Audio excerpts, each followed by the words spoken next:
Hello everyone, this is As Muhammad Khan and I welcome you with one important concept student. It is known as refraction.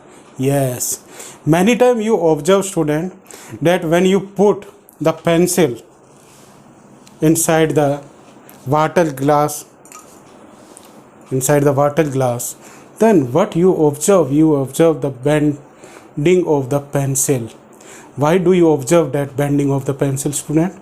It is due to this important phenomena that is known as refraction, student. And many times when you put the small size ball inside the water glass, then the size of that ball is increased. Why? It is also due to the refraction. If you put the coin in this, like this is the 5 rupees small coin, and if you will put it, then what will you observe? That the size of the coin will be increased like this, and it will be also upraised. Why will it upraised? It is due to the refraction, student. When the light incident rays move in this, then they will be refracted. They are refracted, and due to that these phenomena takes place, means the bending of the pencil, enlargement size of the ball, or upraising of the coin. So what is the basic phenomena or the scientific phenomena is behind of it? That is refraction. So today we will discuss about this important concept, student. Now in this, what is refraction? First you try to understand this. What is refraction? When the incident rays, means the rays or light from the source, move from one medium to another, then they are deviated from their path, means they change their direction, and that deviation is known as refraction. And that refraction is due to the different medium or due to the density of the medium, student. Like in this, there is medium 1 is air. In this, air is the medium 1. This. Now the incident ray is coming from the air medium and they are moving towards the denser medium. It may be water or glass. Then what is taking place, student, here? The incident rays should move straight like this. But what will be happen here? These rays are deviated and they move towards the normal, and or they are bent. Why do they bend? Due to the refraction, or this phenomena is known as refraction, student. So what definition you will learn for this? When the incident ray move from one medium to another, then they are deviated from their path or they change their direction, and that phenomena is known as refraction, student. Refraction depends on the density of the medium. If the first medium is rarer and second medium is denser, then they move towards the normal. If the first medium is denser and second medium is rarer, then they move away from the normal.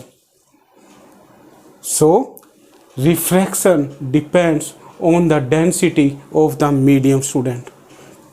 Now we come refractive index. The bending capacity of the incident ray is known as refractive index, student. And what is it? It is the ratio of speed of light in air to the speed of light in given medium.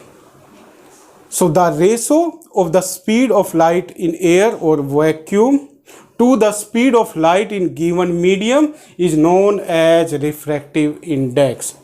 And we can symbolize this refractive index, N is equal to c upon v. C is here for speed of light in air, v is here for speed of light in given medium, student, given medium. So generally the speed of light in air or vacuum, what we take 3 multiplied 10 power 8 meter per second. So you will learn this value. With this, refractive index does not have any unit. It does not have any unit, student, and it is the most important question. Refractive index does not have any unit because the speed of light in air, it has the unit. Speed of light in given medium, it has the unit, but those units will be cut from each other. Due to this, the refractive index does not have any unit. Now we come on the next important concept that is related to refraction, is laws of refraction, and generally they are asked in your board exam. What is the first law of refraction, student? Now you listen carefully, it is the most important topic of this chapter, laws of refraction. So first law of refraction, what is it?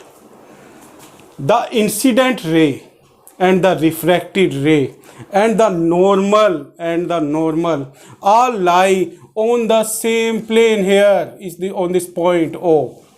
It is the first law of refraction. You learn it. Incident ray, refracted ray and the normal all lie on the same plane, and that plane is also known as interface or boundary. What we call it? Where the medium is changing, it is interface. All lie on the same plane. Now we come on the second law, and this second law of refraction is also known as Snell's law. Snell's law, student. So you learn it. The ratio of sine angle of incidence, this sine angle of incidence to the sine angle of refraction, is constant. Again I am repeating, you listen. The ratio of sine angle of incidence to the sine angle of refraction is constant, student. Means I am writing here sine I upon sine R is equal to constant.